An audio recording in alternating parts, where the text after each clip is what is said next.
Info house के मोअज़्ज़िज़ नाज़रीन अस्सलाम वालेकुम। हम नहायत दिलचस्प और सबक आमोज़ वाक़ियात की एक सीरीज शुरू कर रहे हैं और ये इस सीरीज का पहला वाक़िया है। एक बादशाह की 7 बेटियां थीं। एक दिन बादशाह बहुत खुश होता है और अपनी 7 बेटियों को बुलाकर पूछता है कि मैं तुम सबसे एक सवाल पूछूंगा और अगर जवाब अच्छा लगा तो तुम्हारा मन चाहा इनाम भी दूंगा। सब एक कतार में खड़ी हो जाओ और एक एक करके बताओ कि तुम किसका दिया खाती हो, किसका दिया पहनती हो। 7 में से 6 बेटियों ने कहा, अब्बा हुजूर आपका दिया खाते हैं और आपका दिया पहनते हैं, आप ही की वजह से हमारी ये शानो शौकत है। ये सुनकर बादशाह बहुत खुश हुआ और सबको उसकी मनपसंद चीज दे दी। लेकिन जब सबसे छोटी बेटी की बारी आई तो उसने कहा कि मैं अल्लाह का दिया खाती हूँ और अपनी किस्मत का पहनती हूँ और ये मेरा नसीब है। बादशाह ये सुनते ही आग बगोला हो गया और कहने लगा, ए कमबख्त, तूने मेरी नाशुक्री की है, तुझे इसकी सजा जरूर मिलेगी।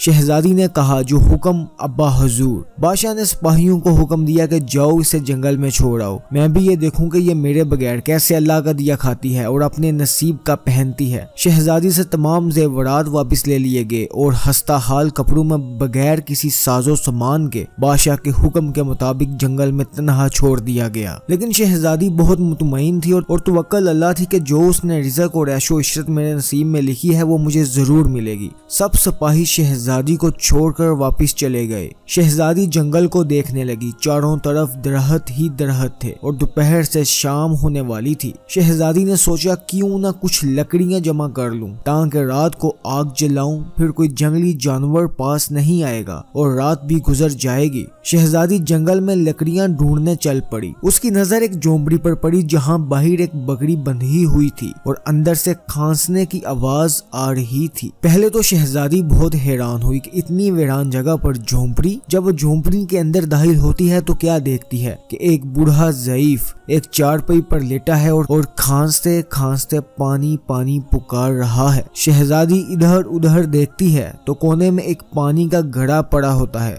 वो गिलास में पानी भरकर बूढ़े ज़ईफ को पिलाती है। उसके बाद शहजादी झोंपड़ी की साफ सफाई करती है। इतने में बूढ़ा ज़ईफ शहजादी से पूछता है कि बेटी तुम कौन हो और इतने बड़े जंगल में तुम अकेली क्या कर रही हो। तब शहजादी उसे बताती है कि वो यहाँ तक कैसे पहुँची। बूढ़ा ज़ईफ उसे झोंपड़ी में ही रुकने का बोलता है और कहता है कि मैं शहर में काम करता हूँ, सुबह शहर चला जाऊंगा और आधे दिन के बाद आऊंगा। तुम यहीं रहो और झोंपड़ी में खाने का सामान और नदी पास ही है, तुम वहां से घड़ा भर लिया करना। सुबह को बूढ़ा ज़ईफ शहर चला जाता और शहजादी जहां अकेली झोंपड़ी में सब सफाई करके बकरी का दूध निकालती है। शहजादी आधा पानी अपने लिए रख लेती है और आधा बाहर एक कोने में बर्तन में डालकर रख देती है कि रात को कोई जानवर भूखा प्यासा होगा तो पी लेगा और खुद अंदर आकर सो जाती है। सुबह सवेरे जब शहजादी उठती है तो क्या देखती है कि दूध का बर्तन खाली और पास एक लाल पड़ा है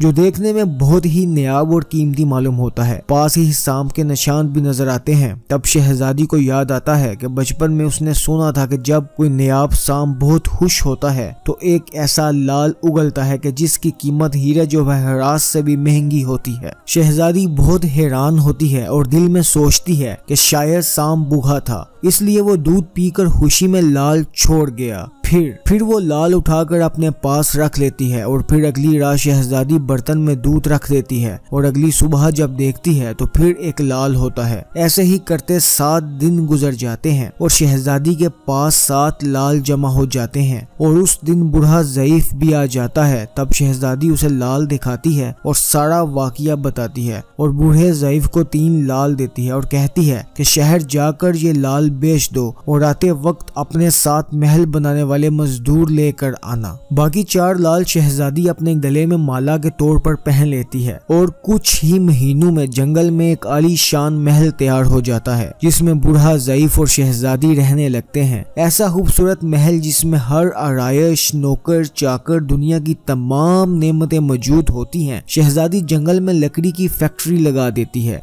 जिसमें गरीब काम करते हैं और उनकी रोटी भी चलती रहती है। देखते ही देखते जंगल शहरनुमा बन जाता जाता है और दूर दूर तक धूम मच जाती है कि शहजादी बहुत रहम दिल है। ये खबर ऐसे ही बादशाह तक पहुंचती है तो बादशाह के दिल में इश्तियाक होता है कि देखूं तो सही कौन से मुल्क की शहजादी है जिसकी इतनी तारीफ है। बादशाह सिपाहियों के हाथ पैगाम भेजता है कि वो शहजादी से मिलने यहाँ आना चाहते हैं। शहजादी के सिपाही जब शहजादी को बताते हैं तो शहजादी ये हुक्म देती है कि बादशाह सलामत एक ही शर्त पर हमसे मिल सकते हैं कि वो अपनी तमाम बेटियों के साथ आएं। सिपाही जाकर बादशाह को पैगाम दे देते हैं। एक दिन बादशाह अपनी तमाम बेटियों के साथ शहजादी के महल जाता है। शहजादी उन सब से मिलती है, चेहरे पर नकाब करके और उनके लिए 7 रंग के खाने पेश करती है और हर खाने के साथ उसी रंग का जोड़ा जेवरात पहन कर आती है। महल की शानो शौकत, खूबसूरती और शहजादी का अंदाज बादशाह और बाकी तमाम शहजादियों को बहुत हैरान और मुतासिर करता है। आखिर में बादशाह शहजादी से कह ही देता है कि तुम मेरी बेटी की जगह पर हो और मैं भी तुम्हारे कहने पर अपनी तमाम बेटियों के साथ आया हूँ, फिर हमसे ये पर्दा किस लिए। बहुत इसरार पर शहजादी कहती है ठीक है मैं तैयार होकर आती हूँ। सब शहजादियाँ आपस में सरगोशी करने लगती हैं।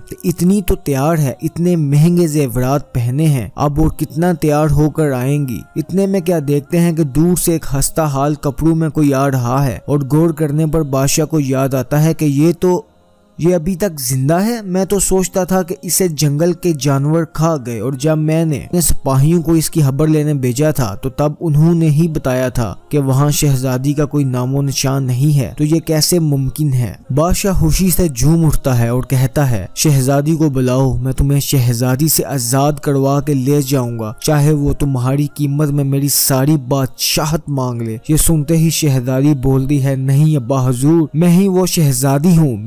मैं ना कहती थी कि मैं अल्लाह का दिया खाती और अपने नसीब का पहनती हूँ, बस उसी अल्लाह ने मुझे कहां से कहां पहुंचा दिया है कि आज मैं आपसे भी ज्यादा अमीर हूँ। फिर शहजादी अपना तमाम हाल बयान करती है, कोई इस मुकाम तक कैसे आई, और अपने गले की माला दिखाती है जिसमें अभी भी 4 लाल मौजूद होते हैं। ये बात सुनते ही बाकी तमाम शहजादियां दिल में रश करने लगती हैं और सोचती हैं कि ए काश हमने भी तब यही कहा होता। अल्लाह का दिया खाती है और अपने नसीब का पहनती है। हमेशा अल्लाह ताला की जात पे यकीन रखो, वो जिस हाल में भी रखे हमेशा शुक्र अदा करो, वो जात तुम्हें कभी अकेला नहीं छोड़ेगी। बेशक अल्लाह हर चीज पे कादिर है। अल्लाह हम सब के गुनाह माफ फरमाए, आमीन। प्यारे दोस्तों, मजीद ऐसी दिलचस्प वीडियो देखने के लिए हमारे इस चैनल को सब्सक्राइब करें, इस वीडियो को लाइक करें और कमेंट में अपने ख्यालात का इजहार जरूर कीजिए। आज के लिए इतना ही। अल्लाह निगहबान।